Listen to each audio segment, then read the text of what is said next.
Ready to take your pork chop game from meh to wow? Let me show you how. If you're anything like me, you grew up thinking of pork chops as steak's bland, anemic, and dry cousin.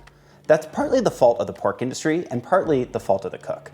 You see, in 1987, the National Pork Board launched their Other White Meat campaign in order to boost demand for pork by positioning it as a healthy, lean meat.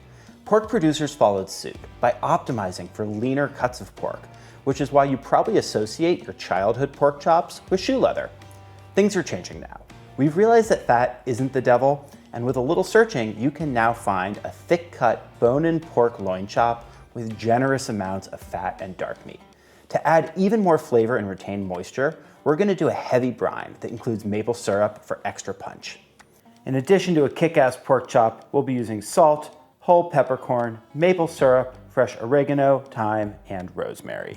Start by bringing a pot of water to a boil, ensuring you fill the pot with enough water so that your chops will be fully submerged when you drop them in. Then add in your salt, pepper, herbs, and maple syrup. Stir these around for a minute or two while they steep. Then remove from heat and let your brine come down to room temperature. Once cool, put your chops in the brine, cover, and refrigerate for 24 to 36 hours. For the cook, you can either use a cast iron on your stove or do these on the grill. Bring your grill up to about 350 degrees and add some wood chunks if you have them for extra smoke flavor. I'm using cherry wood today. Once your grill is hot and the wood chunks are smoking, turn off one of your burners to create an area for indirect heating. Today we're doing a reverse sear, so we're actually aiming to bring the grill heat down to about 250 degrees for the majority of the cook. Place your chops above the burner you turned off and close the cover. Flip after about 6 minutes.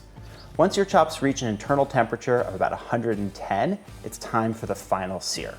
Crank your burners up to medium or high and move the chops over them for direct heat.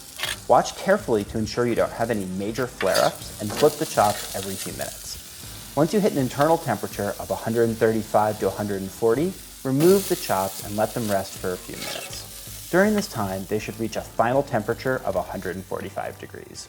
Serve with your favorite chophouse sides and prepare for a newfound obsession with pork.